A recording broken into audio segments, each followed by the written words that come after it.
ચલો last time આપણે એમ અસરની વાત કરી, બરાબર?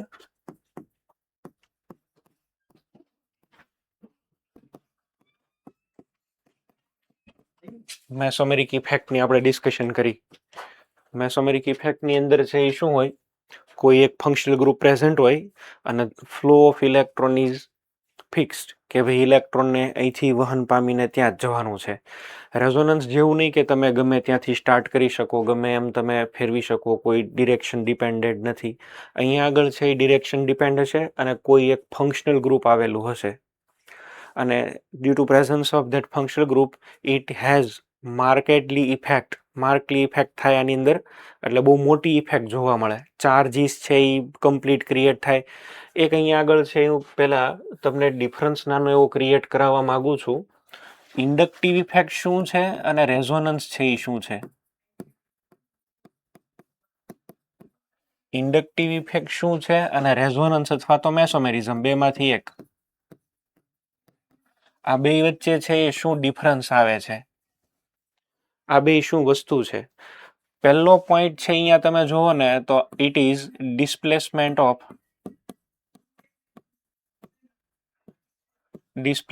Of sigma bond or sigma electron, અને અહીંયા આગળ જે છે ઇટ ઇઝ ડીલોકલાઇઝેશન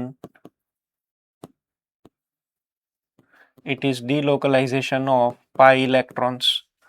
ડીલોકલાઇઝેશનનો મિનિંગ શું થાય? પોતાના ન્યુક્લિયસના ઇલેક્ટ્રોન જે પોતાના છે એ છોડીને એ બીજા ઉપર શિફ્ટ થઈ જાય, કમ્પ્લીટલી શિફ્ટિંગ. અને આની અંદર તો છે એ ખાલી ડિસ્પ્લેસ થાય છે, થોડું થોડું ખસે છે, ન્યુક્લિયસ મૂકીને નથી વયા જતા. ફોર એક્ઝામ્પલ ચલો જો CH3, CH2, CH2 અને Cl.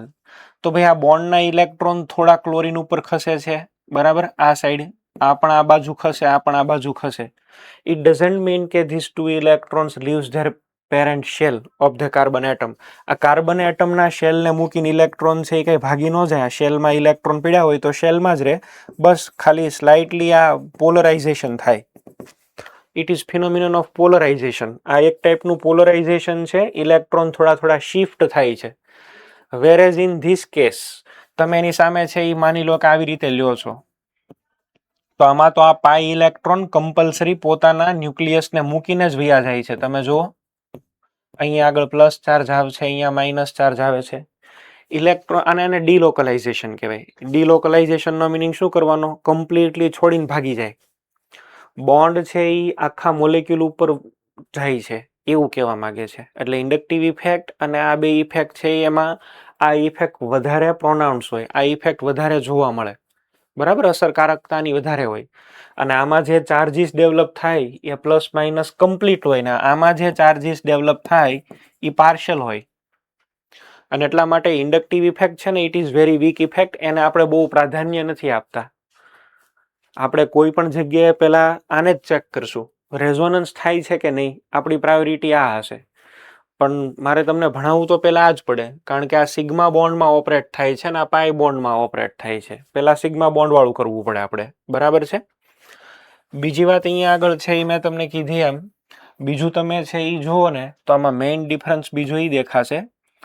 આની અંદર આ ડિસ્ટન્સ ઉપર ડિપેન્ડેડ છે, બરાબર છે?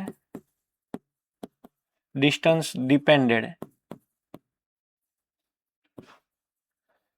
ડિપેન્ડેડ સિસ્ટમ છે, ડિસ્ટન્સ ઉપર ડિપેન્ડ કરે. ફોર્થ કાર્બન એટમ પછી તમને ખબર છે આની ઇફેક્ટ કોઈ ઓબ્ઝર્વ નથી થતી. અહીંયા આગળ છેલ્લું, પછી આમાં કોઈ ઇફેક્ટ ઓબ્ઝર્વ ન થાય, પૂરું. આ કાર્બન ઉપર એની કોઈ ઇફેક્ટ ન લાગે. બોન્ડ વધી જાય તો પછી જે ખેંચવાની શક્તિ છે, effects transmitted through sigma bond decreases drastically as distance increases. કારણ કે સિગ્મા બોન્ડના ઇલેક્ટ્રોન ખેંચવાના છે ને sigma bonds electrons are found to be fix between two nuclei અને ઇટ ઇઝ ડિફિકલ્ટ, બરાબર છે? જ્યારે આની અંદર તો શું છે, ધીસ ઇઝ કોન્જ્યુગેશન ટાઈપ છે. આ એક ટાઈપનું શું છે? કોન્જ્યુગેશન છે. અને કોન્જ્યુગેશન છે એટલે આની અંદર શું થાય? This is systems independent.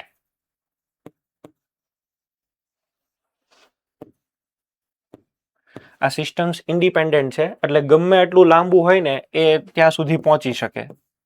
ચલો હું ભાઈ અહીંયા આગળ આવી રીતે સિસ્ટમ બનાવું તો આ બોન્ડ અહીંયા શિફ્ટ થશે, અહીંયા જશે, અહીંયા જશે ને અહીંયા. રિઝલ્ટન્ટ મોલેક્યુલ પછી તમને આવો મળી શકે. બોલો, અહીંયા માઇનસ અને અહીંયા પ્લસ, બધા બોન્ડ શિફ્ટ થઈ ગયા ભાઈ. પોસિબલ છે. આમાં એવું ના થાય. સિસ્ટમ ઉપર ડિપેન્ડેડ છે, ડિસ્ટન્સ ઉપર ડિપેન્ડેડ છે. ઓકે, આ ફિનોમિનન જે છે એ એક ટાઈપનું શું છે? It is produce due to polarization. અને આ કેવી રીતે પ્રોડ્યુસ થાય છે? યાદ કરો, કોન્જુગેશન. આ વર્ડ તમને કીધેલો જ પહેલા, કોન્જુગેશન.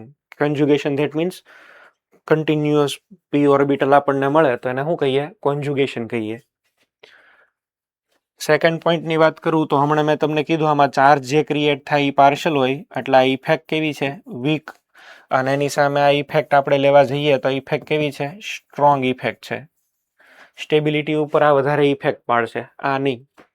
તો ઘણા બધા ડિફરન્સ છે, પણ મેઇન ડિફરન્સ મેં તમને અહીં આગળ કહી દીધા. ઓકે, અને આપણે આની સાથે જ કામ પાડશું. પહેલી ઇફેક્ટ આને જોવાની. હવે તમે જુઓ, ઇન્ડક્ટિવ ઇફેક્ટ છે. ઇન્ડક્ટિવ ઇફેક્ટ છે એ ખાલી કોનીથી વર્ક કરે છે? ઇન્ડક્ટિવ ઇફેક્ટ છે એ વર્ક કરે, પોલરાઇઝેશન તો આને આપણે કહી જ શકીએ, પણ અહીંયા આગળ polarization due to electronegativity. Polarization due to electronegativity. આ ઇલેક્ટ્રોનેગેટિવિટીથી વર્ક કરે છે, અને આ કોન્જુગેશન એટલે કે પેરેલલ પી ઓર્બિટલ્સથી વર્ક કરે છે. તો બે ડિફરન્સ આપણને ક્લિયર થયા. કાલે કોઈક મને ક્વેશ્ચન મોકલેલો વોટ્સઅપમાં, મને એક્ઝેક્ટ યાદ નથી, પણ આવો કંઈક ક્વેશ્ચન હતો કે ભાઈ સાહેબ COCH3 આ ગ્રુપ છે એની ઇફેક્ટ કઈ થાય? આવું કંઈક છે.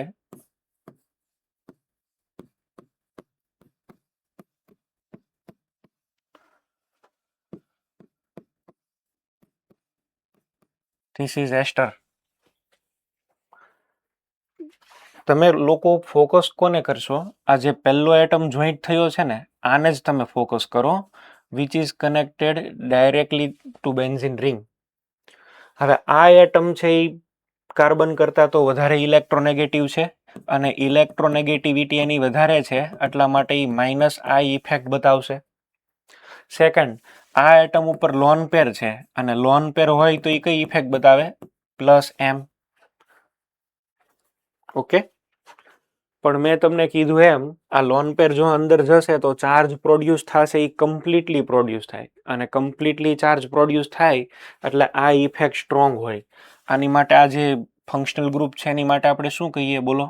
આની માટે એવું કહી શકું કે સાહેબ -m is plus m is greater than -i. Plus M effect છે એ -i કરતાં વધારે પાવરફુલ છે.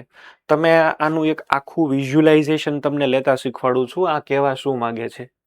હજી એકાદું આવું એક્ઝામ્પલ લઈ લઉં અને પછી છે એ તમે જુઓ. ચલો માની લો કે અહીંયા આગળ હું નાઇટ્રો રાખું છું, અથવા તો CN રાખું છું, CHO રાખું છું, બરાબર. તો અહીંયા આગળ આ કાર્બન sp2, આ sp2, પણ આની બાજુમાં ઓક્સિજન, આની બાજુમાં કાર્બન. તો આ છે એ ઇલેક્ટ્રોનેગેટિવિટી વધારે છે, એટલે આને તમારે -m ગણવાનું. બીજું શું છે બોલો? અહીંયા આગળ X ડબલ બોન્ડ Y, તો કઈ ઇફેક્ટ હોય? -m, પણ વધારે પ્રોનાઉન્સ કઈ? -m. -m greater than -i. બરાબર.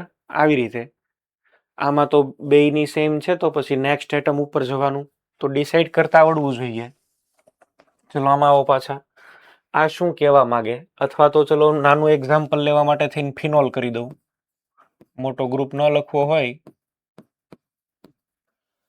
તો એક તો ઓક્સિજન ઇઝ મોર ઇલેક્ટ્રોનેગેટિવ, અને ઇલેક્ટ્રોનેગેટિવિટી વધારે છે એટલે ઇફેક્ટ કઈ? -i. લોન પેર છે, અને લોન પેર છે તો આપણે શું કહેશું? +m. કઈ ઇફેક્ટ ઓબ્ઝર્વ થશે બોલો? +m greater than -i. આનો એક્ઝેક્ટ મિનિંગ શું થાય?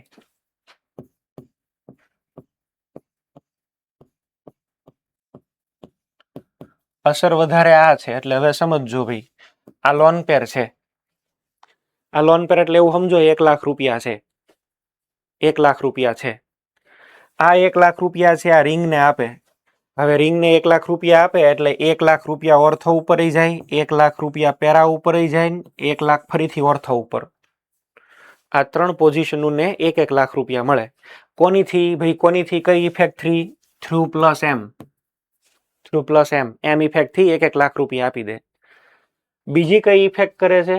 માઇનસ આઈ. આ ઇફેક્ટ જો કે વીક હોય પણ ઇફેક્ટ થાય તો ખરી. માઇનસ આઈ એટલે હવે એની ઉપર ઇન્કમ ટેક્સ ની રેડ પડે. એક તો પેલા 1 લાખ રૂપિયા એના એકાઉન્ટમાં ટ્રાન્સફર કરે અને પછી પાછી રેડ પાડે. રેડ પાડીને દંડ લઈ જાય, 10,000 હજારનો દંડ ઉપાડી જાય. બરાબર. તો હવે એ દંડ કોની પાસેથી લે? જે નજીકમાં રહેતા હોય એ. આઘે રહેતા હોય ત્યાં જવું એને બહુ અઘરું પડે.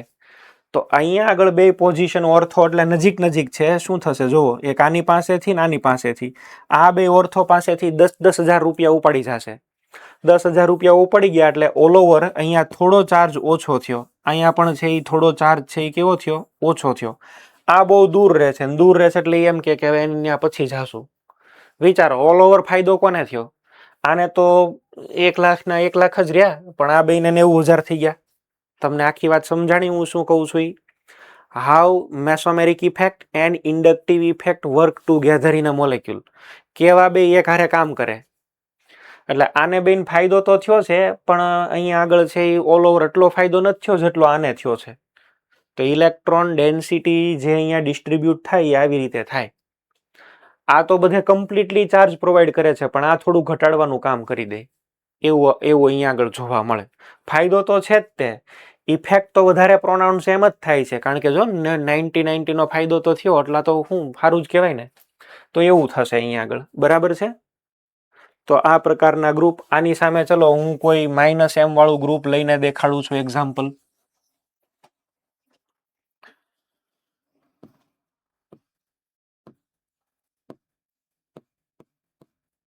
ચલો અહીંયા આગળ આપણે લઈ લઈએ સાયનાઇડ.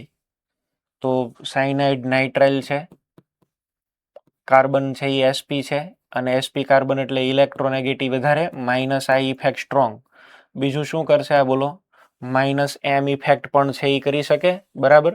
કેમ? તો કે સાહેબ આ x double bond y type of system, અને એટલા માટે થઈ અને એ -m પણ કરશે, -i કરશે ને -m કરશે. આમાં ચેક કરજો બરાબર.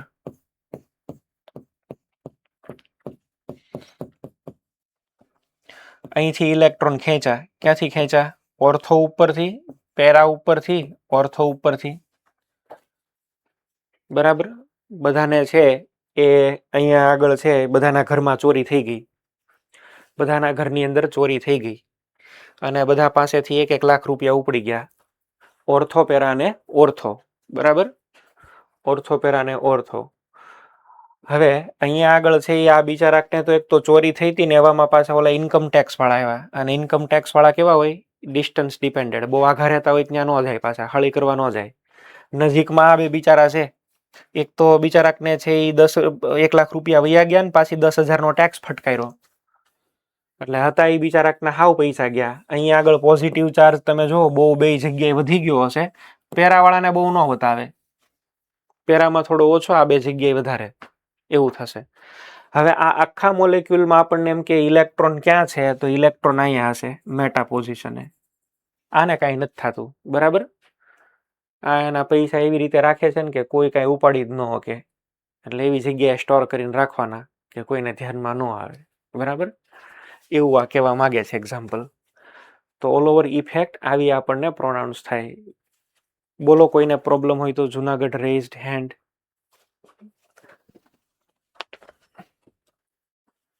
ચલો ઓકે.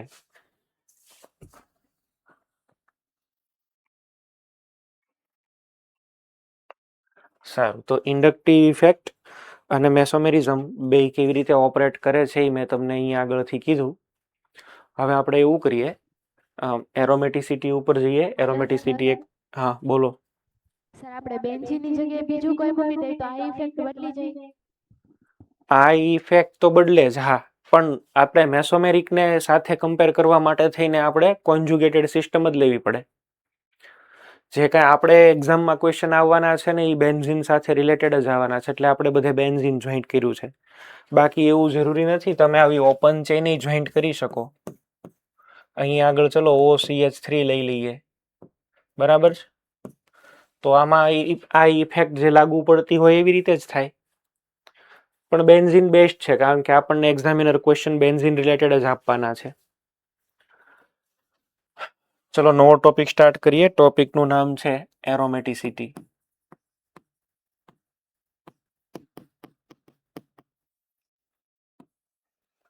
એરોમેટિસિટી. આ જ્યારે હું એરોમેટિસિટી છે એ બોલું એટલે ઇન અથવા તો એરોમેટિક કમ્પાઉન્ડ એવું બોલું,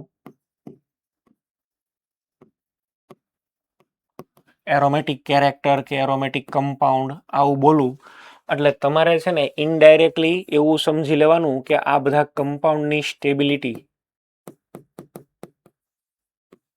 બહુ વધારે હાઈ હોય. આ બધા કમ્પાઉન્ડની સ્ટેબિલિટી, એરોમેટિક એક એવું કેરેક્ટર છે જે કમ્પાઉન્ડની અંદર ડેવલપ થાય તો એ બધા હોય એની કરતાં વધારે સ્ટેબલ થઈ જાય. They have sum extra stability. Ideally જે એની એનર્જી હોવી જોઈએ એની કરતાં એની એનર્જી ઓછી થાય અને સ્ટેબિલિટી વધી જાય. આપણે એક લેક્ચર પહેલાં એક કામ કરેલું, પેલું સાયક્લોહેક્ઝિન વાળું મેં તમને એક્ઝામ્પલ આપેલું. એક્ઝામ્પલમાં તમે લોકો જુઓ કે આપણે 3 પાઈ બોન્ડ લીધા અને આ પાઈ બોન્ડ ફિક્સ છે એવું માન્યું તો આપણને આની અંદરથી જ્યારે સાયક્લોહેક્ઝેન બનતો હતો તો કેટલી એનર્જી રિલીઝ થવી જોઈતી હતી? તો કે સાહેબ આમાંથી જ્યારે સાયક્લોહેક્ઝેન બને તો એનર્જી રિલીઝ થવી જોઈએ કેટલી? તો કે 360 કિલો જૂલ. પણ રિયલ બેન્ઝિન લઈને જ્યારે તમે એક્સપેરિમેન્ટ પરફોર્મ કરો તો રિયલ બેન્ઝિનની અંદર અહીંયા આગળ તો bonds are delocalised and that's why it is stable. તો આની અંદરથી જે એનર્જી રિલીઝ થાય અને બને તો સાયક્લોહેક્ઝેન જ, પણ રિલીઝડ અમાઉન્ટ ઓફ એનર્જી કેટલી છે? તો કે 208 કિલો જૂલ. તો એનર્જીમાં ડિફરન્સ આવ્યો. કેટલો ડિફરન્સ આવ્યો? તો કે ભાઈ અહીંયા આગળ એનર્જીની અંદર ડિફરન્સ આવે છે 152 કિલો જૂલ. તો આટલું સ્ટેબલ હોય. ડીલોકલાઇઝેશન થયું ઇલેક્ટ્રોનનું એટલે એની સ્ટેબિલિટી જે છે એ વધી, એનર્જી ડિક્રીઝ થઈ. જો એનર્જી ઓછી થાય તો આ બધા કમ્પાઉન્ડ એક એવું કેરેક્ટર છે કે જે મોલેક્યુલને બહુ વધારે પડતું સ્ટેબિલાઇઝ કરી દે છે. એ કેરેક્ટરનું સ્પેશિયલ નામ આપણે આપ્યું છે એરોમેટિસિટી. બરાબર છે? એરોમેટિસિટી એટલે એક ટાઈપનું ડીલોકલાઇઝેશન જ છે, પણ સાહેબ એવું ડીલોકલાઇઝેશન કે જે મોલેક્યુલને બહુ એટલે બહુ સ્ટેબલ કરી આપે. એ કેરેક્ટરને આપણે નામ આપી દીધું છે એરોમેટિસિટી. ડીલોકલાઇઝેશન ઓલવેઝ પ્રોવાઇડ સ્ટેબિલિટી. કોઈ પણ જગ્યાએ ડીલોકલાઇઝેશન થાય એટલે સ્ટેબિલિટીની અંદર વધારો થાય. પણ આ એક એવો સ્પેશિયલ કેસ થઈ જશે કે જેમાં સ્ટેબિલિટીની અંદર બહુ વધારે પડતો વધારો થાય. હું એવું બોલું કે સાહેબ કમ્પાઉન્ડ એરોમેટિક છે એટલે સમજી લેવાનું કે એ બહુ સ્ટેબલ છે. પછી એની ઉપર ચાર્જ હોય તોય ભલે, ઓક્ટેટ ફોક્ટેટ થતા હોય તોય ભલે, એરોમેટિક કીધું એટલે એ બહુ સારું એવું સ્ટેબલ માની લેવાનું, કન્સિડર કરવાનું. બરાબર છે? ચલો, થોડું ઘણું હું તમને ડીલોકલાઇઝેશનનો આઈડિયા આપું છું. પહેલાં આપણે છે એ પછી હું અહીંયા આગળ કન્ડિશનને એ એક્સપ્લેન કરવા માગું છું. જોજો, તમને લોકોને એવું ખ્યાલ છે કે આ 1,3 બ્યુટાડાઇન છે. આમાં રેઝોનેટિંગ સ્ટ્રક્ચર કઈ રીતે બને ભાઈ? રેઝોનેટિંગ સ્ટ્રક્ચર માટે થઈ વચ્ચે બોન્ડ, ચલો અહીંયા માઇનસ અને પ્લસ, આવું પણ તો શક્ય છે. અહીંયા માઇનસ અને પ્લસ. ઓલ ઓવર આ 3 નું રિઝલ્ટન્ટ સ્ટ્રક્ચર તમે બનાવો તો 3 છે એનું રિઝલ્ટન્ટ સ્ટ્રક્ચર શું થઈ જશે? ભાઈ પાઈ ઇલેક્ટ્રોન બધી જગ્યાએ ફરે. It is the real hybrid.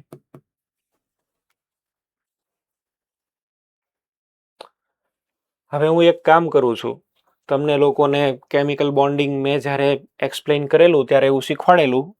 ચલો યાદ કરજો ખાલી. તમારી પાસે એક પી ઓર્બિટલ છે અને બીજી પી ઓર્બિટલ છે.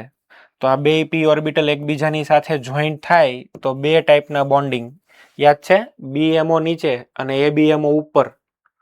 બીએમઓ ને શું કહેવાય? Bonding molecular orbital. અને એબીએમઓ ને શું કહેવાય? Anti bonding molecular orbital. ચલો અહીંયા માની લો કે psi1 પ્લસ psi2 થાય છે. તો આ એક ન્યુક્લિયસ છે, અહીંયા બીજું ન્યુક્લિયસ છે. કઈ રીતે બોન્ડિંગ? પ્લસની સાથે પ્લસ, માઇનસની સાથે માઇનસ. કયો બોન્ડ બનશે? પાઈ. બરાબર. અને શું બોલીએ આપણે? બીએમઓ. અચ્છા, હવે એન્ટી બોન્ડિંગમાં શું થાય? તો કે સાહેબ psi1 માઇનસ psi2, આ ફર્સ્ટ ન્યુક્લિયસ, આ સેકન્ડ ન્યુક્લિયસ. પ્લસની સામે માઇનસ, માઇનસની સામે પ્લસ, વચ્ચે શું આવે? નોડ. આમાં નોડ 0 હોય તો આમાં એક નોડ આવે, આમાં એક નોડ હોય તો આમાં 2 આવે, આમાં 2 હોય તો આમાં 3 આવે. n+1 નોડ હોય. આને છે એ શું બોલાય કયો? એબીએમઓ. અને આને આપણે બીજું કઈ રીતે રિપ્રેઝન્ટ કરીએ છીએ? પાઈ સ્ટાર. તો બે ઓર્બિટલ બની સાહેબ, એક પાઈ બની ને બીજી કઈ બની? પાઈ સ્ટાર. આવું આપણને ખ્યાલ છે. આ નોડ આવે તો એનર્જી વધતી જાય. અહીંયા મારી પાસે કેટલા પાઈ બોન્ડ છે? 2. તો 2 પાઈ બોન્ડ માટે થઈને હું આવો ડાયાગ્રામ થોડો કન્સ્ટ્રક્ટ કરીને સમજાવવા એક્સપ્લેન કરું છું what is actually conjugation is. ખરેખર કોન્જ્યુગેશન શું છે એ સમજાવવાનો હું પ્રયત્ન કરું છું. તમે લોકો છે એ ધ્યાન આપજો ભાઈ. ચલો આવી રીતે મોલેક્યુલ છે. ચલો પહેલું તો હું અહીં આગળ બધી ઓર્બિટલ જે કાંઈ છે એ બધી જ બોન્ડિંગ ઇન ધ સેન્સ બધી plus plus plus plus minus minus minus minus. એક પણ નોડ નથી. નોડ અહીંયા આગળ 0 છે. બરાબર છે. અહીંયા આગળ નોડ ઇઝ ઇક્વલ ટુ 0. હવે એવું કરું છું કે આની અંદર એક નોડ આવી જાય ભાઈ. ચલો આ પ્લસ પ્લસ માઇનસ માઇનસ અહીંયા minus minus plus plus C વચ્ચે અહીંયા આગળ એક નોડ આવ્યો. Node is equal to 1. એક નોડ આવે છે હવે અહીંયા આગળ. એની ઉપર હવે છે હું બીજી ઓર્બિટલ બનાવું અહીંયા આગળ. જો ધીમે ધીમે નોડના તમારે નંબર વધારવાના છે. કેવી રીતે હવે વધારશો અહીંયા આગળ નોડના નંબર? 2 નોડ કરવાના છે. તો પ્લસ માઇનસ માઇનસ પ્લસ. એક અહીંયા આગળ નોડ થાય છે, એક અહીંયા નોડ થાય છે. કેટલા નોડ થઈ ગયા? તો કે 2. અને હજી એક બનશે એની અંદર નોડ હશે 4. બધા વચ્ચે નોડ એકો એક વચ્ચે અહીંયા પણ નોડ આવી જશે. ધીમે ધીમે નોડના નંબર ઇન્ક્રીઝ થતા ગયા. ટોટલ 4 આપણને ઓર્બિટલ મળી છે અહીંયા આગળ. આમાં નોડ નંબર 3. ઓકે, 4 ઓર્બિટલ મળી. આના બધાને આપણે કંઈક નામ આપી દઈએ. ધીસ ઇઝ પાઈ 1. અહીંયા આગળ છે એ પાઈ 2, પાઈ 3 અને અહીંયા આગળ પાઈ 4. આ એક ઓર્બિટલ, સેકન્ડ, થર્ડ અને 4. ચલો આમાં ઇલેક્ટ્રોન કેટલા છે સાહેબ? 4 પાઈ ઇલેક્ટ્રોન મૂકો આની અંદર. પાઈ 1 માં મૂકો તો જઈ. આ 1 2 પછી 3 4. હવે આ બે તો ખાલી જ રહેવાના છે. ઇલેક્ટ્રોન છે એ તમે જુઓ અહીંથી આ બેઝ મોલેક્યુલ, આ તમારું એનર્જીનો સેન્ટર પોઈન્ટ. સેન્ટર પોઈન્ટથી 2 ઇલેક્ટ્રોન એવા છે કે જેની એનર્જી બહુ ઓછી છે અને એ આખા મોલેક્યુલમાં બધે પ્લસ છે. જો અહીંયા અહીંયા અહીંયા બધે આખા મોલેક્યુલ ઉપર આંટા મારી શકે એમ છે 2 મોલેક્યુલ. બાકીના 2 ઇલેક્ટ્રોન છે એ કાં આ બાજુ પ્લસ પ્લસમાં ફિક્સ છે ને કાં અહીંયા માઇનસ માઇનસ વાળામાં ફિક્સ છે. 2 ઇલેક્ટ્રોન એવા છે એ હજળ છે અને 2 ઇલેક્ટ્રોન 4 માંથી એવા છે કે એ બધે આંટા મારશે. એ 2 ઇલેક્ટ્રોન માટે થઈને આપણે અહીંયા ડિલોકલાઇઝેશન શો કરેલું છે. એમો ડાયાગ્રામનો ફાયદો જ આ પહેલા ધડાકે આ જ પિક્ચર આપી દે કે ભાઈ રિયલ મોલેક્યુલ આ છે. એમો થિયરી કેટલા શું કામ બેસ્ટ છે એ તમને આઈડિયા આવ્યો? તો 2 ઇલેક્ટ્રોન એવા છે કે જેની એનર્જી હોય ને એની કરતા બહુ નીચે છે. જો અહીંયા રહી. હવે આમાં તો ખાલી આવી 4 ઓર્બિટલ્સ હતી. બરાબર, આવી 4 ઓર્બિટલ નજીક નજીક છે. જો આ 1, આ 2, આ 3 અને આ 4. આ પ્લસ પ્લસ પ્લસ અને પ્લસ. એક પણ નોડ નથી. ઇલેક્ટ્રોન અહીંથી આમ ને અહીંથી આમ આરામથી જઈ શકે અને એની એનર્જી બહુ ઓછી છે. જો હવે હું કાંઈક એવું કરું તો કે આ જે ઓર્બિટલ્સ છે એકબીજાની સાથે આમ ક્લોઝલી લૂપમાં જોઈન્ટ થઈ જાય. લૂપની અંદર ધેટ ઇઝ બેન્ઝીન જેવું. બેન્ઝીનની અંદર જેમ છે ને એમ જો આવી રીતે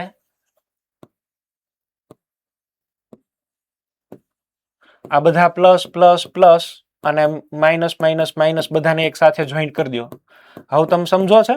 પેલા ઇલેક્ટ્રોન અહીંથી નીકળે, ચલો અહીંયા ગયા, અહીંયા ગયા, અહીંયા ગયા, ત્યાંથી પાછો અહીંયા આવશે, અહીંયા આવશે, અહીંયા આવશે. હવે પેલામાં કેવો થાય? એક ટાઈપનો આખી લૂપ. અહીંથી ઇલેક્ટ્રોન ત્યાં ગયો, ત્યાંથી અહીંયા ગયો, ત્યાંથી અહીંયા, અહીંયા, અહીંયા, અહીંયા. હવે આ લૂપ થઈ ગઈ. પાછો અહીંયા જશે, અહીંયા, અહીંયા. એવું કોન્જ્યુગેશન સાયક્લિક ક્લોઝ થઈ ગયું ને પેલો ઇલેક્ટ્રોન અંદર ને અંદર ફેર્યા જ કરે. બરાબર, વમળ જેવું થઈ ગયું હોય. અને એની લીધે થઈ અને એની એનર્જી એટલી બધી ઓછી થઈ જાય 2 ઇલેક્ટ્રોનની કે ન પૂછો વાત. એને લીધે થઈને કમ્પાઉન્ડ બહુ સ્ટેબલ થઈ જાય. બરાબર છે. ઈ કેરેક્ટરને બોલાય એરોમેટિસિટી. તો થોડું મેં તમને એમઓ થિયરીથી એક્સપ્લેન કરવા ટ્રાય કર્યું કે શું કામ ઈ વધારે સ્ટેબલ હોય. એક તો ખાલી ભાઈ 4 ઓર્બિટલ પેરેલલ આવે તો એની એનર્જી એટલી ઓછી થઈ જાય. તો હવે આ પછી ક્લોઝ થઈ જાય તો કેવી ઇફેક્ટ આવે? તો ultimately aromatic compounds are found to be very very stable. આ બધા શું કામ સ્ટેબલ છે મેં તમને એક્સપ્લેન કર્યું. બરાબર છે, પણ એ હોવાના જ સ્ટેબલ. બોલો. સર આપણે આમાં નંબર ઉપર કાર્બન વધારીએ તો એવીઓમાં ઇલેક્ટ્રોન જવાની સંભાવના નથી. નહીં, પાઈ બોન્ડ વધે ને તો વધે. માન લો કે હજી તમે 3 વધારો તો અહીંયા નીચે 1 બનશે, એમાં જવાના ચાન્સીસ બહુ ઓછા છે. તમે અહીંયા આગળ ચાલો માની લો કે હજી 1 પાઈ બોન્ડ ઇન્ક્રીઝ કરો તો હજી નીચે 1 ઓર્બિટલ વધે. સમજ્યા?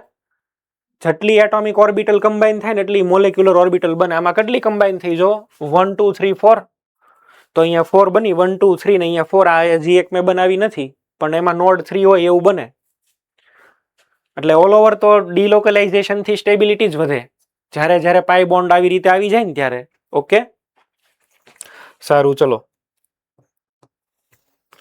આગળ હવે આપણે જોઈએ, પાછા આવીએ કન્ડિશન શું છે એમાં. કન્ડિશન્સ ફોર એરોમેટિસિટી, બરાબર ને? આપણે આની સાથે જ કામ પાડવાનું આવશે.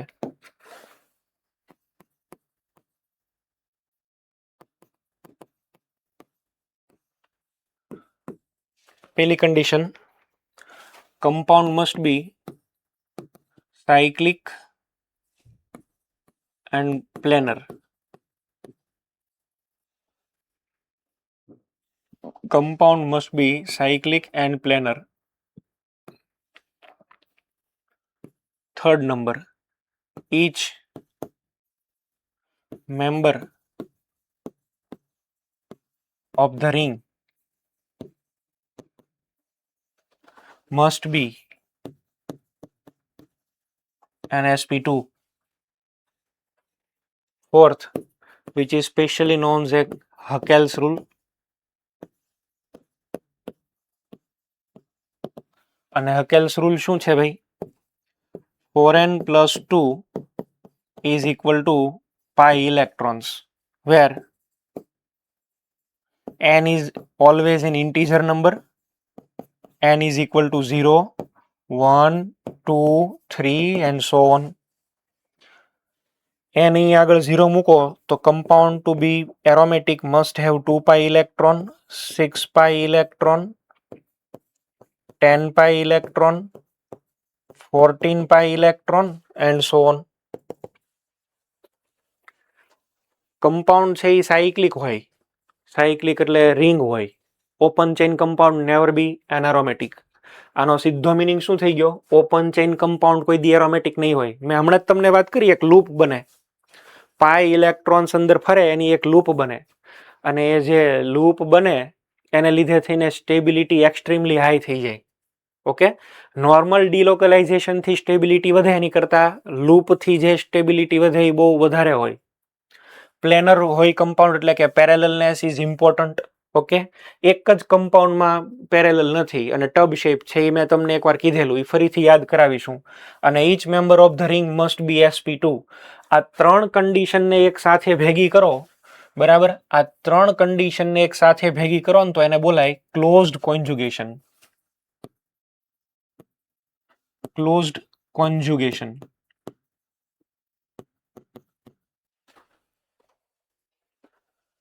બરાબર? ક્લોઝ કોન્જુગેશન આપણી માટે થઈ, આપણે સાયક્લિકની દેખાઈ જ જશે, પ્લેનારિટીની ટેન્શન લેવાની નથી, બધા મેમ્બર sp2 જ આવવાના છે, આનો કોઈ પોઈન્ટ જ નથી. ક્લોઝ કોન્જુગેશન રિલેટેડ કોઈ ટેન્શન લેવાની જરૂર જ નથી. તમને જે એક્ઝામિનર ક્વેશ્ચન પૂછશે ને હકેલ્સ રૂલમાંથી ક્વેશ્ચન પૂછશે. હકેલ્સ રૂલ છે એ એક એમો થિયરીનો બહુ સ્ટડી કરીને પછી બનાવેલો રૂલ છે. ક્વોન્ટમ મિકેનિક્સમાં એનો યુઝ થાય, કેવી રીતે એ ફોર્મ્યુલા બનાવે એમાં આપણે પડવાનું નથી, પણ એની એપ્લિકેશન ખાસ આપણી માટે કામની છે. જો કોઈ કમ્પાઉન્ડની અંદર n ની વેલ્યુ અહીંયા આગળ 0 1 2 3 મળે, ઇન્ટીજર, 1.5 નો હાલે, બરાબર? 2.3 નો ચાલે. ઇન્ટીજર નંબર એટલે પૂર્ણાંક સંખ્યા થાય, ફ્રેક્શનલ વેલ્યુ નહીં, તો એ કમ્પાઉન્ડ એરોમેટિક નીકળે. અથવા તો એમાં 2 પાઈ 6 પાઈ 10 પાઈ 4 નો ડિફરન્સ છે, જુઓ ને, 4 પછી પાછો 4 પછી પાછો 4, આટલા ઇલેક્ટ્રોન મળે પાઈ, તો એ કમ્પાઉન્ડ એરોમેટિક હોય. આપણે અહીંયા આગળ એક્ઝામ્પલ બધા લઈએ એરોમેટિકના. એરોમેટિકનું સૌથી બેસ્ટ એક્ઝામ્પલ છે એ બેન્ઝીન છે, બરાબર? અને એના બેઝિસ ઉપર જ આપણે એરોમેટિક કમ્પાઉન્ડને 2 પાર્ટમાં ડિવાઈડ કરી દીધા છે. If the compound contain at least one benzene ring, it must be an aromatic and it is called benzenoid. બરાબર, બેન્ઝિનોઇડ. અને બીજા એરોમેટિક જ છે પણ એને કહેવાય નોન બેન્ઝિનોઇડ.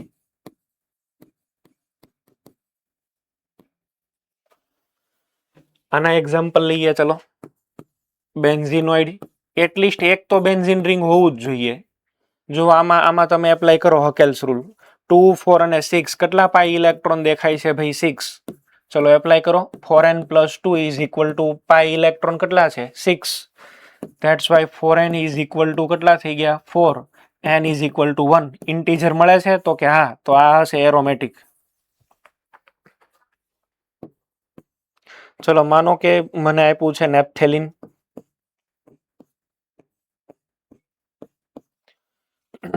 અહીંયા આગળ છે એ કેટલા થઈ ગયા? 6 પછી 8 અને આ 10. તો અહીંયા આગળ 10 પાઈ ઇલેક્ટ્રોન છે. ફોર્મ્યુલા એપ્લાય કરો.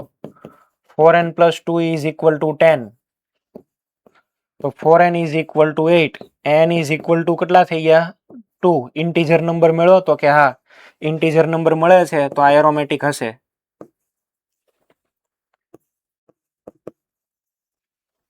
આ એરોમેટિક નીકળશે. ઇન્ટીજર નંબર થવો જોઈએ. ઇન્ટીજર નંબર નહીં થતો હોય તો એરોમેટિક નહીં હોય. જરૂરી નથી કે એની અંદર બેન્ઝિન રિંગ હોય જ. There are very common examples of non benzenoid કે એની અંદર બેન્ઝિન રિંગ નથી but they are as stable as that of benzene ring. Non બેન્ઝિનોઇડના બધા એક્ઝામ્પલ હવે છે હું અલગથી લિસ્ટ આઉટ કરું છું.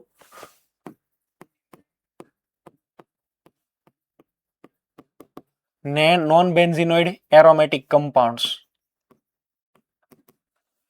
ચલો, સી સાયક્લોપ્રોપિનાઇલ કેટાયન એપ્લાય કરો ભાઈ. અહીંયા આગળ 4n + 2 ઇઝ ઇક્વલ ટુ, ચલો 2 પાઈ ઇલેક્ટ્રોન દેખાય, 1 પાઈ બોન્ડ એટલે 2 પાઈ ઇલેક્ટ્રોન. તો 4n + 2 is equal to 2. 4n is equal to 0.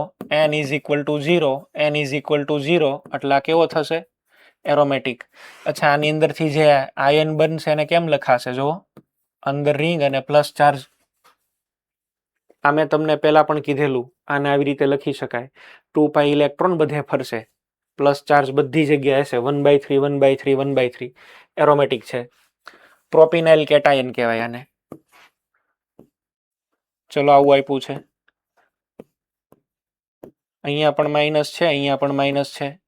શું કરશો? 4n + 2. આ 2, 4 અને 6 કેટલા લેવાના ભાઈ? 6 પાઈ. માઇનસ ચાર્જને અંદર લઈ લેવાનો, રેઝોનન્સનો જ પાર્ટ છે. આ ઇલેક્ટ્રોન રેઝોનન્સમાં જશે.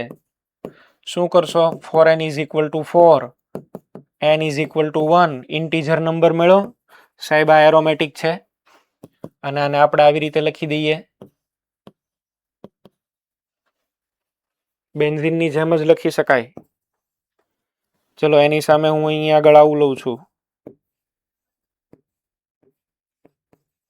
પ્લસ ચાર્જ છે. ચલો 4n + 2 is equal to 4. 2 bond એટલે 4 electron. 4n is equal to 2. n is equal two 1/2 આવ્યો. જો n ઇઝ ઇક્વલ ટુ 1/2. આ એરોમેટિક નથી.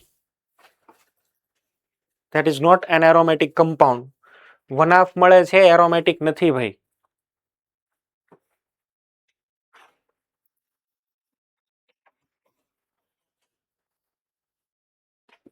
ચલો નેક્સ્ટ 4 નંબર. હું એક કામ કરું, અહીંયા આગળ છે પ્લસની જગ્યાએ માઇનસ રાખી દઉં. શું થશે બોલો? 4n + 2 ઇઝ ઇક્વલ ટુ, હવે તો 6 કરવાના, 6 pi electron. 4n is equal to 4. n is equal to 2. Integer number મળે છે તો કે હા, તો આ એરોમેટિક હોય. અને આમાંથી જે આયન બને એ કેવી રીતે રિપ્રેઝેન્ટ કરાય? અંદર માઇનસ ચાર્જ રાખીને.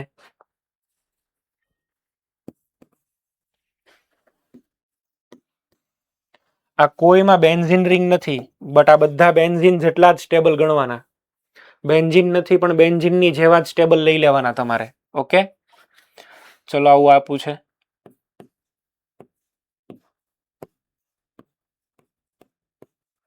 અહીંયા આગળ છે એ જો 2, 4 અને 6 પાઈ ઇલેક્ટ્રોન તો છે but even though it is not an aromatic. કેમ? તો કે અહીંયા આગળ છે એ કાર્બન કયો છે? sp3. All member of the ring must be sp2. All member must be sp2. તો એ રૂલનું વાયોલેશન થઈ ગયું, નોન એરોમેટિક.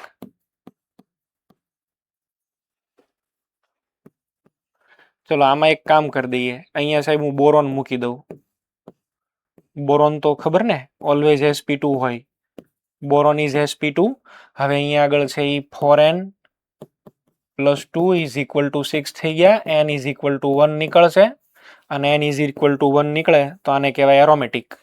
અને આને આપણે આમ પણ લખી શકીએ,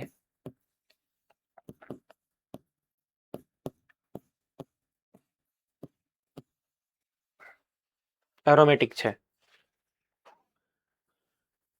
એક્ઝામ્પલ્સ હવે કેટલાક તમને આપું છું, તમે લોકો સોલ્વ કરીને બતાવો બધા. તો પછી હું કેટલા એક્ઝામ્પલ અહીંયા આગળ લખીશ.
પૂરા કરો ચલો.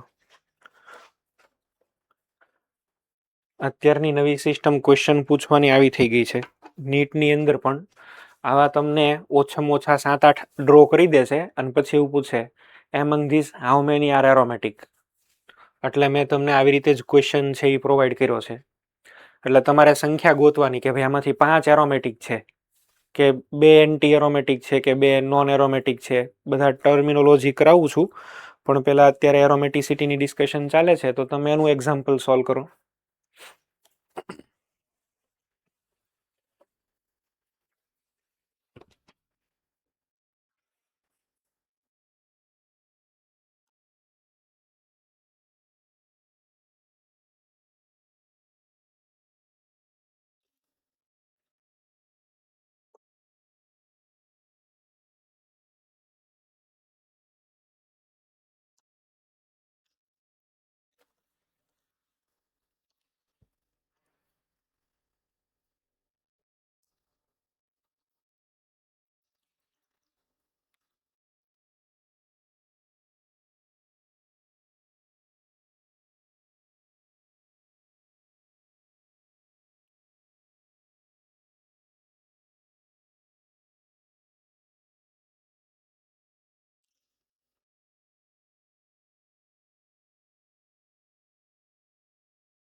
ચલો જામનગર હરિયા ફર્સ્ટ વાળું.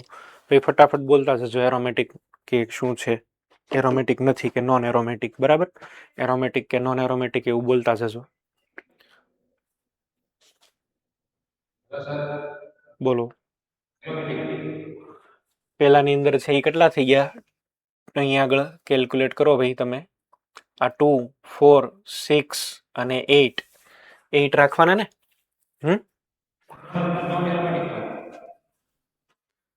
એક મિનિટમાં જવાબ બદલાઈ ગયો. પેલા વાળાને છે આપણે કહીશું નોન એરોમેટિક. ચલો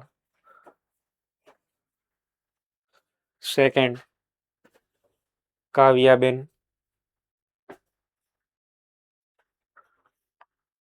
મોડાસા સેન્ટર જોઈન્ટ થયું છે.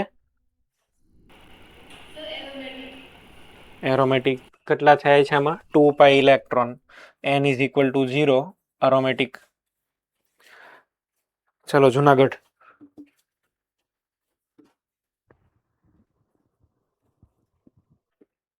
હાલો. બોલો. Non aromatic.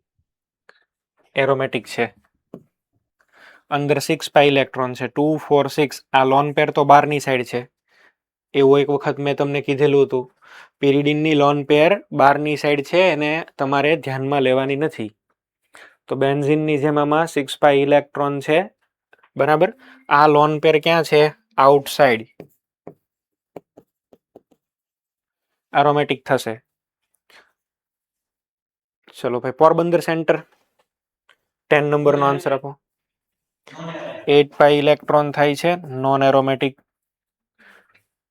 અચ્છા, આ એક કમ્પાઉન્ડ છે, આનું નામ છે એઝ્યુલિન. આની ઉપર હમણાં વાત કરું છું. આનું આપણે શું કહી શકીએ બોલો? અમદાવાદ સેન્ટર મોક્ષ આન્સર આપો. એરોમેટિક. ઓકે, ટોટલ આની અંદર કેટલા? 10 પાઈ ઇલેક્ટ્રોન ને 10 પાઈ ઇલેક્ટ્રોન એટલે એરોમેટિક. આને કહેવાય સાયક્લો ઓક્ટાટ્રાઇન ડાયકેટાયન. શોર્ટ ફોર્મની અંદર આને આવી રીતે પણ લખાય કોટ +2. આને શોર્ટ ફોર્મમાં આવી રીતે પણ લખે છે કોટ +2. બરોડા ભૈલી, કોટ +2 એરોમેટિક નોન એરોમેટિક?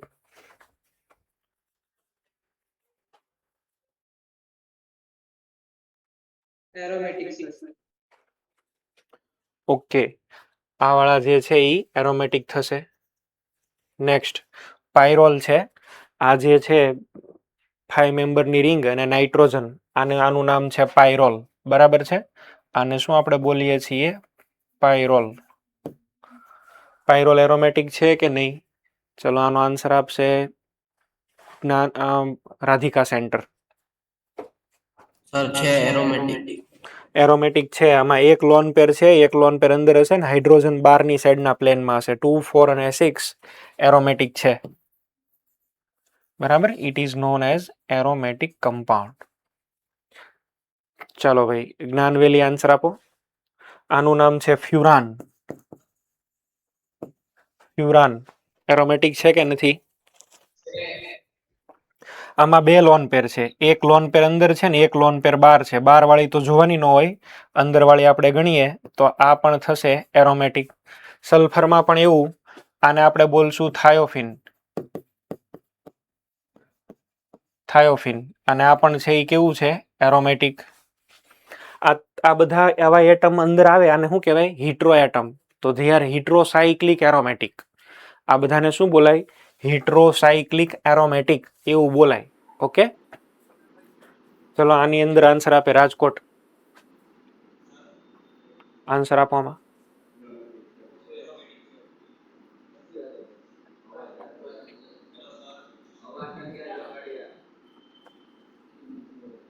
બોલો. હા કે ના? નથી. નથી એરોમેટિક નથી. નથી નહીં, એલા છે. આમાં જો તો આ કાર્બોકેટાઇન sp2 કહેવાય. આ 2, અહીંયા આગળ આ 4 અને આની ઉપરની લોન પેર 6 નો થયા, અને every member of the ring sp2 જ છે. બરાબર, બધા sp2 જ છે, એરોમેટિક છે. સર 13 નંબરમાં નાઇટ્રોજન sp3 નો થયો. કેમાં? 13 નંબરમાં. ઓકે, જોઈ લઈએ ચાલો.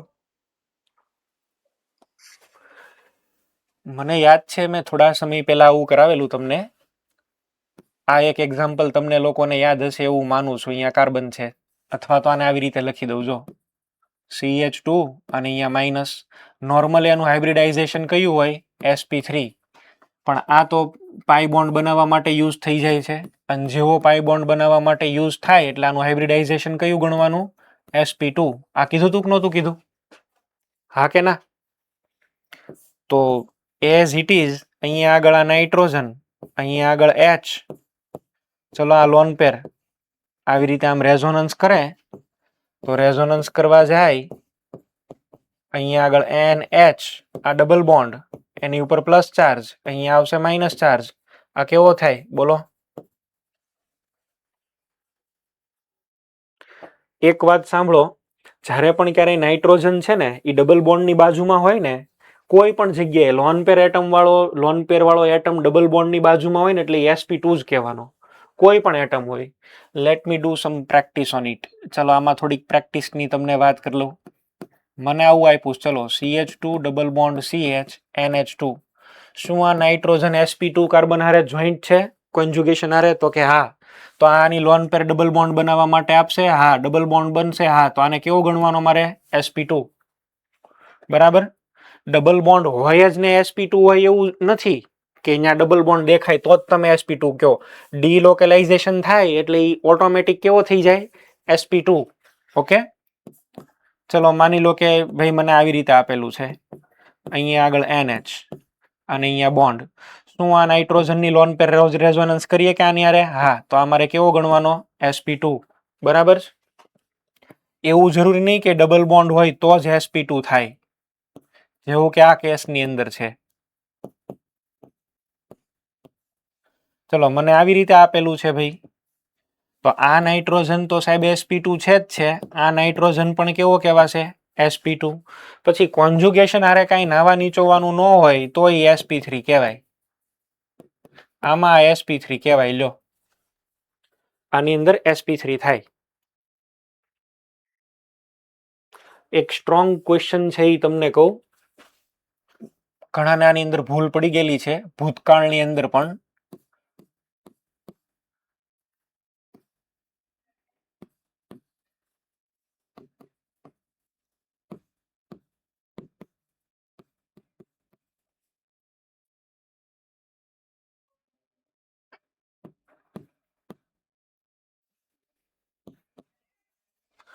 આ ક્વેશ્ચન છે એ જુઓ, આવો ક્વેશ્ચન પૂછાય અને તમને એવું કે આમાં કાયરલ સેન્ટર કેટલા? Chiral centre are those centre having all four different valences, જેની બધી વેલેન્સી ચારે ચાર અલગ અલગ હોય, અને ઇટ મસ્ટ બી sp3.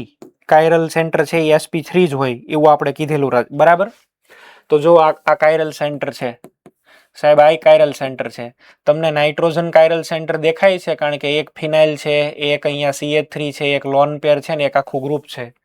પણ અહીંયા આગળ આ નાઇટ્રોજન છે એ sp2 છે એ કાયરલ નથી. કેમ? તો કે સાહેબ અહીંયા આગળ રેઝોનન્સમાં જાય છે.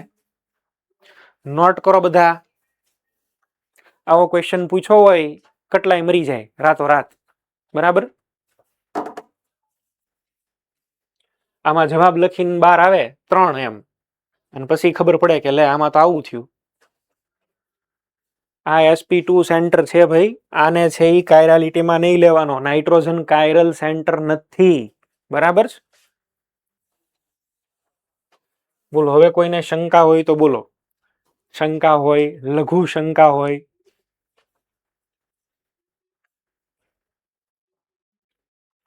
રાજકોટ સેન્ટર. ઓકે, બરાબર. શંકાનું સમાધાન હું કરી દઈશ, અને લઘુ શંકાનું સમાધાન તમે જ કરી શકશો. 12 આંટો મારી આવો.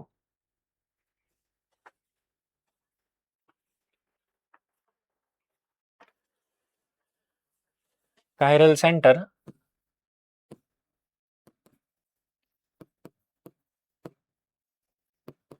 Is equal to 2. ચલો પાછા આવીએ આપણે ટોપિકમાં.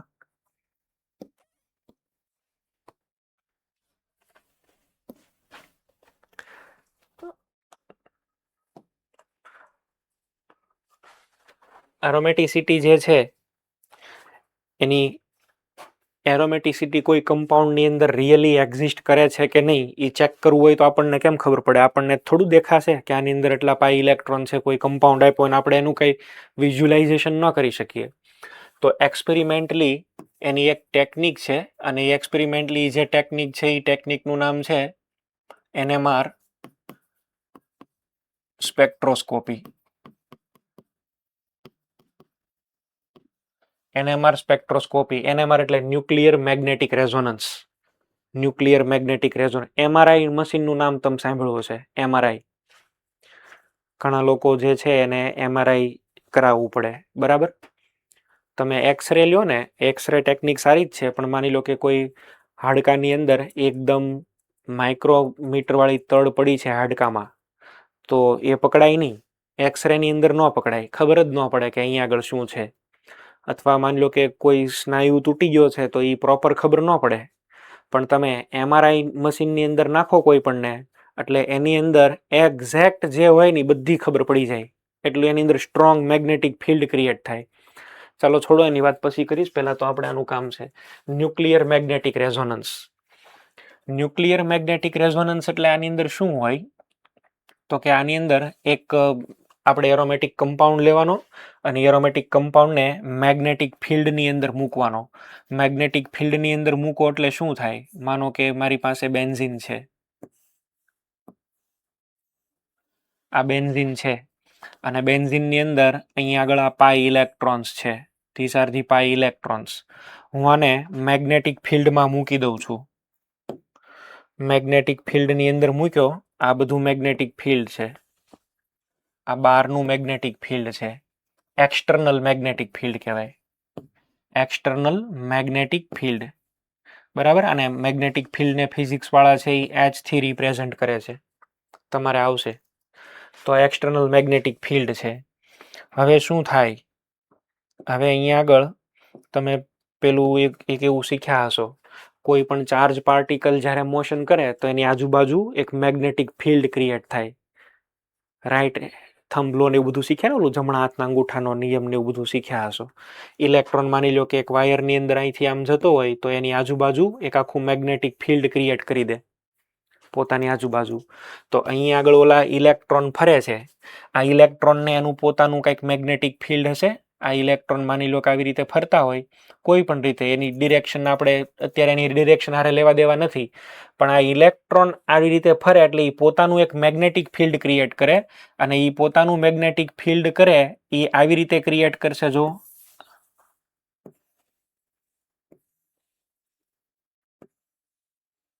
એક આખો લૂપ બનાવે આવી રીતે,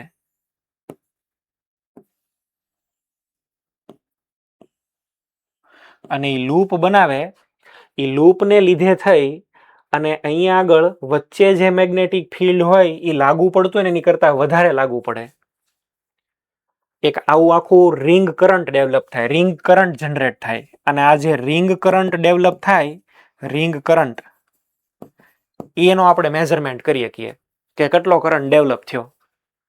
જેટલું તમે અહીંયા આગળ મેગ્નેટિક ફિલ્ડ એપ્લાય કરો ને, એટલા ઇલેક્ટ્રોન વધારે સ્પીડથી અંદર ફરે, અને એ ઇલેક્ટ્રોન એટલા વધારે સ્પીડથી ફરે ને કે પોતાની અંદર એક નવું મેગ્નેટિક ફિલ્ડ પ્રોડ્યુસ કરે. એટલે મેગ્નેટિક ફિલ્ડ તમે લાગુ પાડ્યું ને એની કરતાં આની ઉપર વધારે મેગ્નેટિક ફિલ્ડ જોવા મળે. એ એવું સાબિત કરે કે સાહેબ આની અંદર એરોમેટિસિટી છે. તો તમને એવો ક્વેશ્ચન આપે કે ભાઈ એક્સપેરિમેન્ટલી એરોમેટિસિટી કોનીથી ડિસાઇડ થાય? તમારો આન્સર હોવો જોઈએ NMR થી. ટેકનિકનું નામ શું છે? NMR. અને આઈડેન્ટિફિકેશન શેનીથી થાય? રિંગ કરંટથી. બસ ખાલી 2 વર્ડ નોટ કરી લો. આ ક્વેશ્ચન પૂછેલો JEE એડવાન્સ 2016 ના પેપરમાં, બરાબર? એરોમેટિસિટી ખબર ક્યાંથી પડે? કઈ ટેકનિકથી? NMR થી. અને કઈ રીતે? રિંગ કરંટ ડેવલપમેન્ટ ઉપરથી.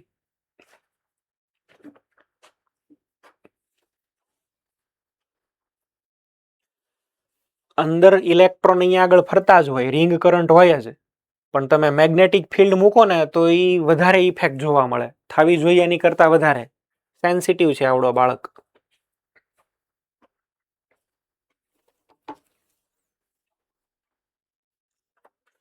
Okay, next. એની સામે અમુક એવા છે જે કમ્પાઉન્ડ અનસ્ટેબલ થઈ જાય, આ બધાને બોલાય anti aromatic. Anti aromatic. Anti aromatic એટલે એવા the compound becomes destable due to anti aromaticity due to delocalization.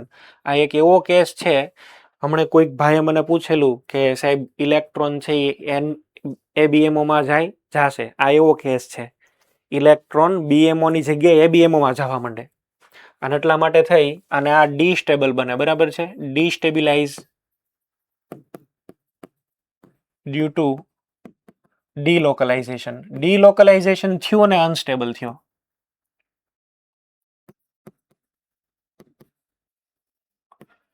ડીસ્ટેબિલાઇઝડ due to ડીલોકલાઇઝેશન. ડીલોકલાઇઝેશન થી ડીસ્ટેબલ થયો. આની પણ અમુક કન્ડિશન છે. તમને કોઈ જગ્યાએ એવું પૂછે સૌથી અસ્થાયી કમ્પાઉન્ડ કયા, તમે આ લખશો એન્ટી એરોમેટિક. આની કન્ડિશન કઈ? 3 કન્ડિશન તો સેમ જ છે. કઈ કઈ? કમ્પાઉન્ડ સાયક્લિક હોવો જોઈએ, પછી બોલો પ્લેનર હોવો જોઈએ. 3rd નંબરની કન્ડિશન કઈ? બધા sp2 હોવા જોઈએ. 4th નંબરની કન્ડિશન બદલાય. આને હકેલ્સ રૂલ ન બોલાય. હકેલ્સ રૂલ એટલે 4n+2 પાઈ ઇલેક્ટ્રોન. આમાં direct 4n is equal to pi electron અને અહીંયા આગળ n ઇઝ ઇક્વલ ટુ 1. 0 નો આવ્યો. હવે 0 નો આવે. 0 મૂકો તેનો મિનિંગ એમ થાય એમાં પાઈ બોન્ડ જ નથી. 0 નો આવે. 0 પછી ઈ તો નિગ્લેક્ટ કરો. 1 2 3 or we can say 4 pi electrons, 8 pi electrons, 12 pi electrons. આવું બધું.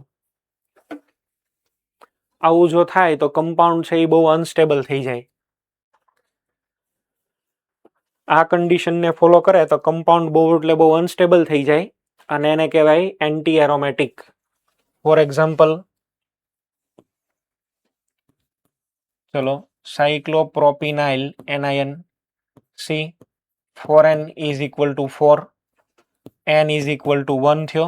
આ એન્ટી એરોમેટિક છે. આ બહુ જ અનસ્ટેબલ હશે.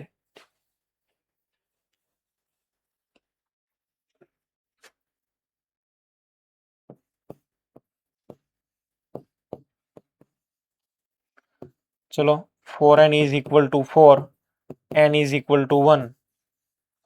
ઇન્ટીજર નંબર થઈ ગયો. આ એન્ટી એરોમેટિક.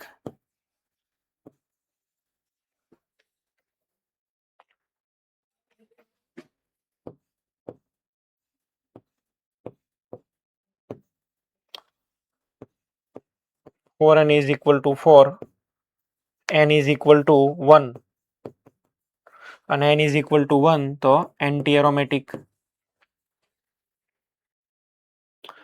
જો કોઈ કમ્પાઉન્ડ એન્ટી એરોમેટિક હોય તો એવી ટ્રાય કરે કે એની એન્ટી એરોમેટિસિટી વહી જાય.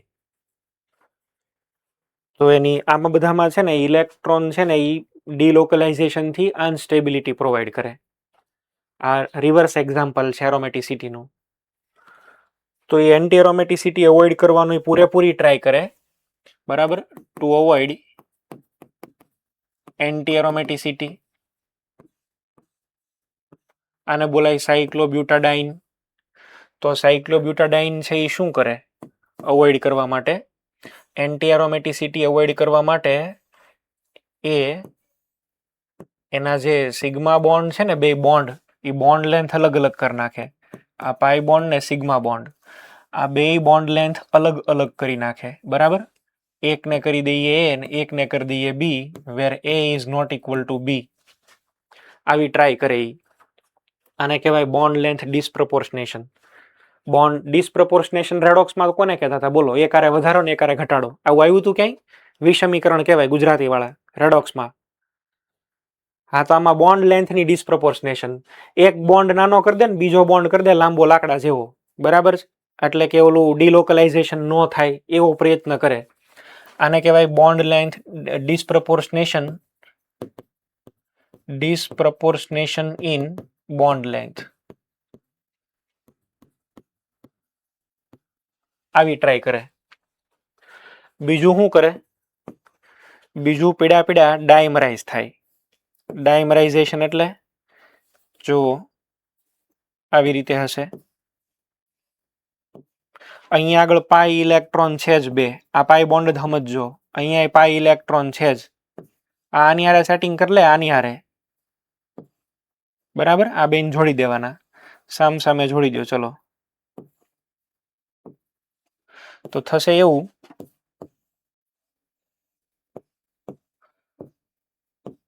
અહીંયા એક નવો સિગ્મા બોન્ડ થઈ ગયો, આ એક સિગ્મા બોન્ડ થઈ ગયો, ડાયમર બની ગયો. બરાબર, ડાયમર.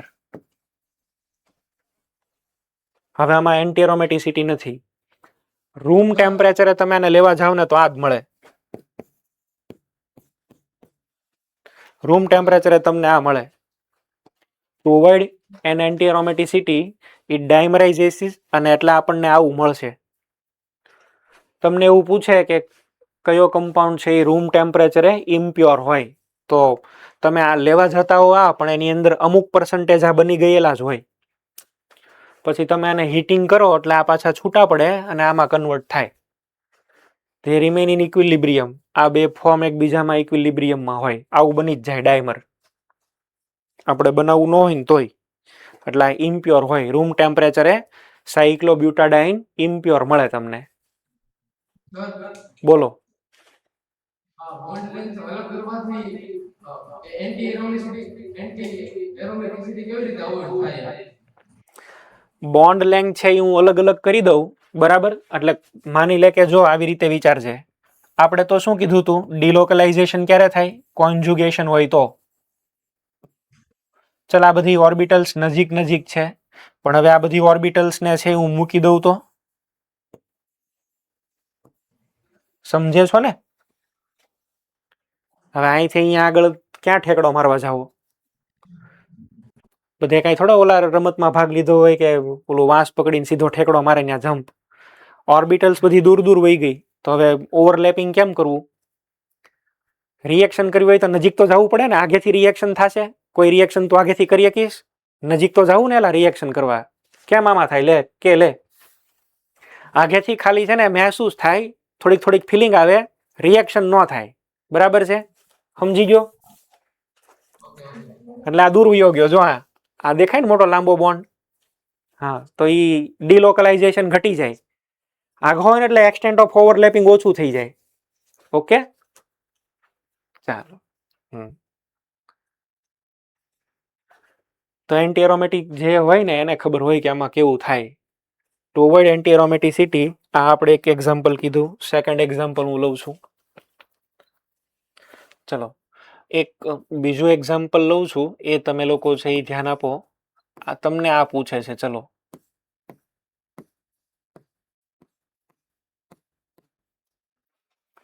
આમાં તમે કેલ્ક્યુલેશન કરશો ને તો 4n is equal two 8, n is equal to 2, તો સાહેબ આ તો કાયદેસર એન્ટી એરોમેટિક થવો જોઈએ.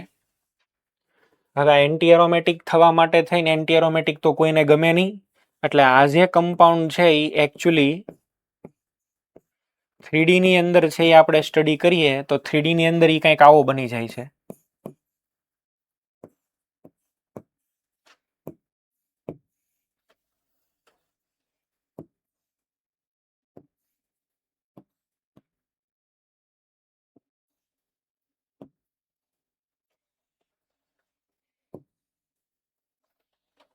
આવી રીતે લખી દો. ચલો કાંઈ વાંધો નહીં.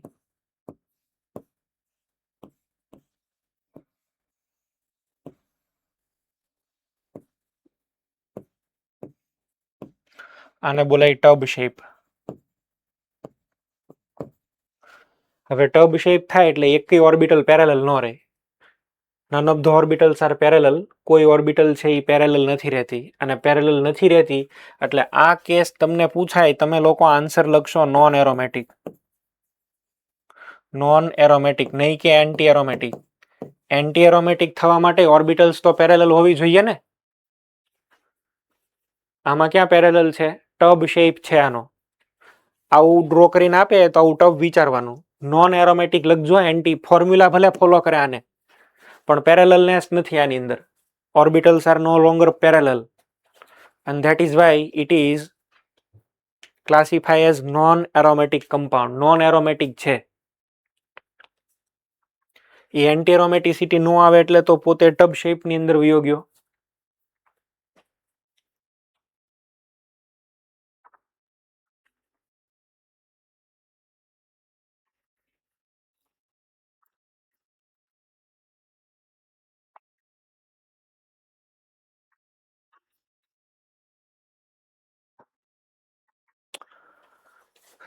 ચલો ભાઈ, તો એરોમેટિક તમારે લોકોએ છે એ ઓલ ઓવર કમ્પેરિઝન કરવાની થાય તો કેવી રીતે કમ્પેરિઝન કરશો? સ્ટેબિલિટી માટે કમ્પેરિઝન કઈ? સૌથી પહેલા એરોમેટિક, પછી કયા? નોન એરોમેટિક, અને લાસ્ટમાં એન્ટી એરોમેટિક.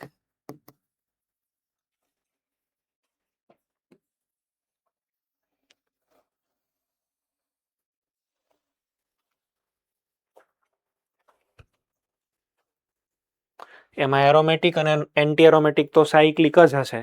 100%. બરાબર છે?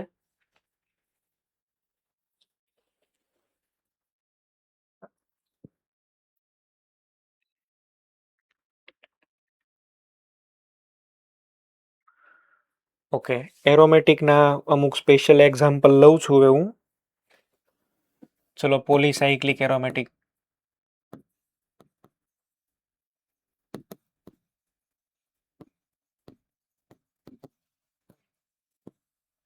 બે ટાઈપના પોલીસાયક્લિક એરોમેટિક કમ્પાઉન્ડ આવે.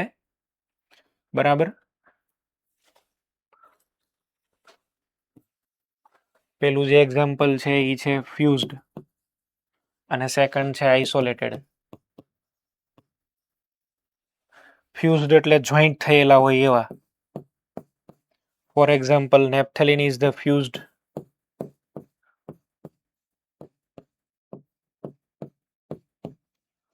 એન્ડ આઇસોલેટેડ, ધેટ મીન્સ આવી રીતે બે બેન્ઝીન રિંગ હોય એ.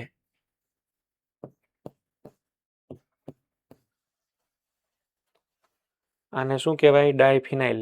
બરાબર. આને ફ્યુઝડ કહેવાય અને આને કહેવાય આઇસોલેટેડ. આઇસોલેટેડ એટલે બે રિંગ એકબીજાથી અલગ હોય, વાયા સિગ્મા બોન્ડ જોઈન્ટ થયા હોય. આમાં છે એ બે કાર્બન કોમન હોય. બરાબર. Fused direct connection. હવે આ બેમાં આપણને એવું પૂછે કયા સારા, વધારે સ્ટેબલ હોય તો શું કરવાનું? આ ફ્યુઝડ છે. ફ્યુઝડ એટલે આમાં આખી રિંગના બધા ઇલેક્ટ્રોન એરોમેટિસિટીમાં ગણવાના. 2, 4, પછી અહીંયા આગળ 6, 8 અને 10. તો મારે અહીંયા આગળ ફોર્મ્યુલા છે એ એપ્લાય કરવું હોય તો 4n + 2 = 10. n કેટલા આવશે? 2. આની અંદર મારે 10 પાઈ ઇલેક્ટ્રોનને કન્સિડર કરવાના છે ભાઈ. 10 પાઈ ઇલેક્ટ્રોન. 10 પાઈ ઇલેક્ટ્રોન અંદર છે એવું માનવાનું. આ આઇસોલેટેડ એટલે સાહેબ ઇન્ડિવિજ્યુઅલી બધી રિંગ એરોમેટિક છે એવું માનવાનું. આના 6 પાઈ ઇલેક્ટ્રોન અને આના 6 પાઈ ઇલેક્ટ્રોન.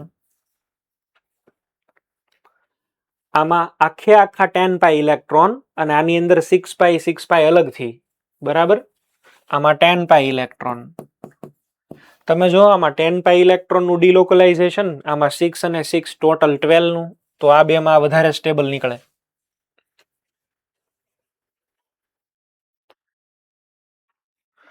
હવે તમે હોશિયાર છો એટલે એવું સમજી ગયા હશો. માની લો કે હું તમને અહીંયા આગળ એન્થ્રાસીન આપું છું અને એક અહીંયા આગળ હું તમને આપું છું ટર્ફિનેલ.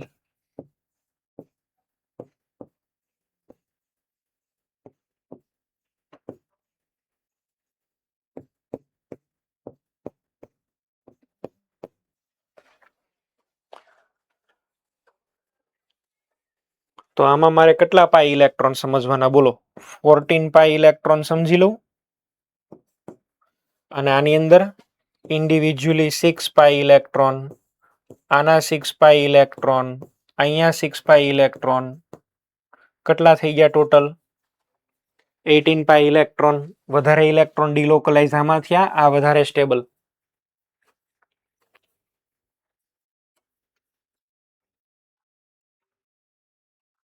તો ફ્યુઝડ વાળા કરતા આઇસોલેટેડ વાળા છે એ સ્ટેબલ નીકળે. આવા બધા વિચાર પછી છે ને ત્યાં નથી આવતા. એક્ઝામમાં તો બે એરોમેટિક એરોમેટિક જ દેખાય તો હવે આમાં શું કરવાનું સાહેબ? તો પછી ત્યાં કન્ફ્યુઝન થાય છે, એટલે મેં આ બધા લખાઈ દીધા તમને એક એક પોઈન્ટ. ચલો એક એવી સિસ્ટમ લઉં ને જોરદાર, એનું નામ છે એઝ્યુલિન. બરાબર, એઝ્યુલિન.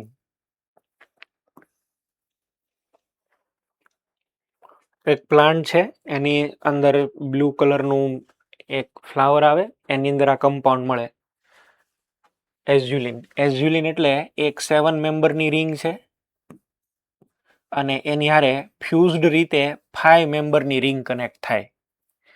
બરાબર, આવી રીતે બધા બોન્ડ્સ મૂકી દો ઓલ્ટરનેટિવલી. આને બોલાય એઝ્યુલિન. This is એઝ્યુલિન. હવે આ કમ્પાઉન્ડની અંદર હું એક કામ કરું, અહીંયા આવી એક સિસ્ટમ દેખાઈશ તમને, જુઓ તો આ પેલું બ્યુટાડાઇન જેવી આપણી જે સિસ્ટમ છે એ, આ બોન્ડને હું અહીંયા શિફ્ટ કરું, આ ઉપર આવી જાય એઝ ઇટ ઇઝ. આને હું અહીંયા લઈ આવું, આ ઉપર આવી જાય. જે સિસ્ટમ આગળ ભણી ગયા એ સિસ્ટમ જ મેં લખેલી છે, બીજું નવું કાંઈ નથી ભાઈ. એવું કરવાથી શું થયું?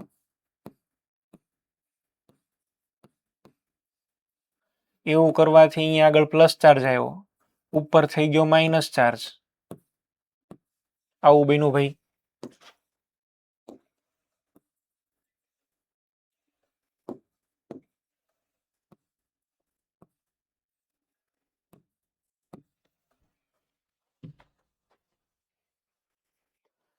હવે ઇન્ડિવિજ્યુઅલ જોવા જાઓ તો આને ઘડીક ભૂલી જાઓ, આને ઘડીક ભૂલી જાઓ.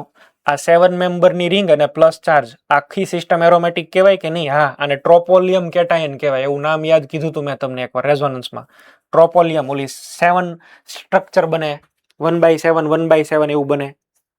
તો આ ટ્રોપોલિયમ કેટાયન છે. બરાબર, ધીસ ઇઝ ટ્રોપોલિયમ કેટાયન. અને ટ્રોપોલિયમ કેટાયનમાં ચાર્જ અંદર કયો ફરે? +1. ચલો આને ભૂલી જાઓ. 5 મેમ્બરની રિંગ, 1 2 અને 3 એટલે 6 પાઈ ઇલેક્ટ્રોન થયા. આ પણ ઇન્ડિવિજ્યુઅલ આખો એરોમેટિક છે. અહીંયા માઇનસ ચાર્જ છે, ફ્યુઝડ, પણ બે ઇન્ડિવિજ્યુઅલ રીતે અલગ અલગ કામ કરે. જો ફ્યુઝ છે ને આઇસોલેટ છે. બરાબર છે, છક્કા જેવો બધું રાખીએ એક હારે. આવું તો કેમ કરવું? અને નોટ ઓનલી ધેટ, કોઈ પણ છે ને કમ્પાઉન્ડ, એરોમેટિક કમ્પાઉન્ડ છે ને એ લિક્વિડ હોય. આ ભાઈ સોલિડ છે. કેમ સોલિડ છે? તો કે આમાં તો ડાયપોલ મોમેન્ટ જનરેટ થઈ જોરદાર, એટલે પેલું ડાયપોલ ડાયપોલ આકર્ષણ થાય. જો plus minus plus minus plus minus, તો કેવો હોય? Solid. All aromatic compounds are liquid but this is solid. Benzene liquid છે, બરાબર, એની પેટ્રોલ જેવી સ્મેલ હોય, કેરોસીન જેવી. બીજું તમને એ કહું, અહીંયા આગળ કોઈ દિવસ આ તમને સમજાય છે ભાઈ, સી ડબલ બોન્ડ ઓ છે, તમે તરત પાઈ બોન્ડ ને આવી રીતે બ્રેક કરો અને તમને ખબર પડે કે ભાઈ અહીંયા આગળ O માઇનસ કાર્બન પ્લસ બને. આને તો કેમ બ્રેક કરવા કયો લ્યો? Is there any electronegativity difference? તો કે ના.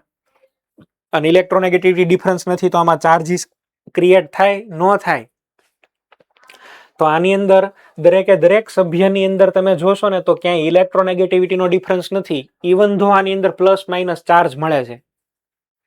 અને પ્લસ માઇનસ ચાર્જ મળે તો it shows dipole moment, very high value of dipole moment. બધા કરતા અલગ હાલે. એક ક્વેશ્ચન પૂછાયેલો છે, ઘણા બધા મૂકેલા હતા અને એવું પૂછ્યું હતું કે which of the following has dipole moment? જવાબ આવે આ.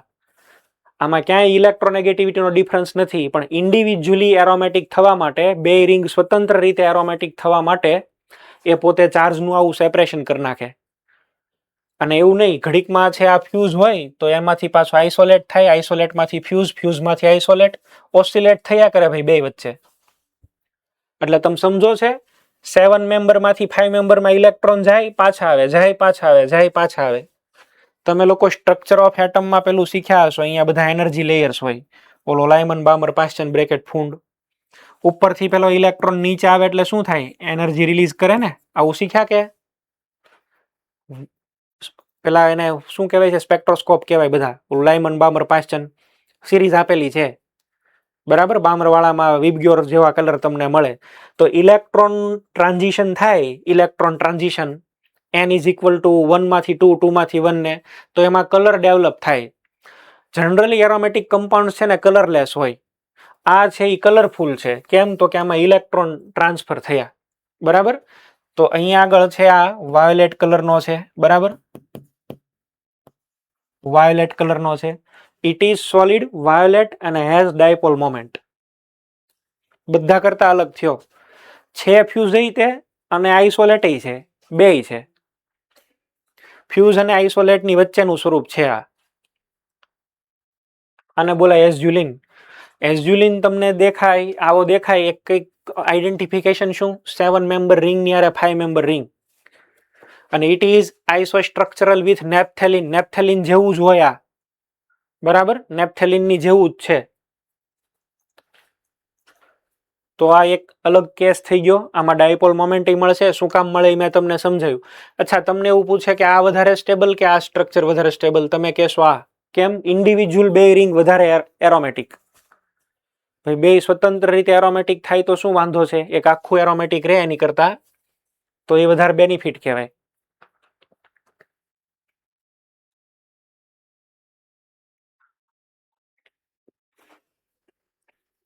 હજી એક બે સિસ્ટમ આપણે કરવાની બાકી છે.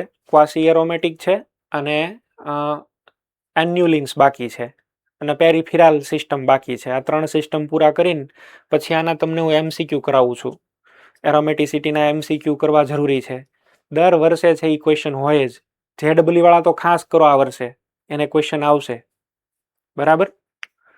ચલો, કાલે પેપર હતું JEE નું, પણ કેમેસ્ટ્રીનું ક્વેશ્ચન પેપર સારું હતું. ઘણા ક્વેશ્ચન એવા છે તમને લોકોને પણ આવડી જશે. બોન્ડિંગના ને તે બધા. એકાદ બે ઓર્ગેનિકના ક્વેશ્ચન તમારથી સોલ્વ થઈ જશે એવા છે. કાલે બને તો હું તમને પેપર પણ બતાવીશ અહીંયા આગળ. અને બાકી એરોમેટિસિટી પૂરું કરીને એના ક્વેશ્ચન સોલ્વ કરીએ એરોમેટિસિટીના. બરાબર છે. અહીં સુધી રાખીએ. અને હું તમને જે અહીંયા આગળ નોટ કરાવતો જાઉં છું, જે કાંઈ પોઈન્ટ છે તમે લોકો નોટ કરતા જાઓ. આજે કોઈ ક્વેશ્ચન પૂછ્યો તો ઘણો સારો કન્સેપ્ટ આપણને પણ જાણવા મળ્યો. ઓકે, સારું, ચલો.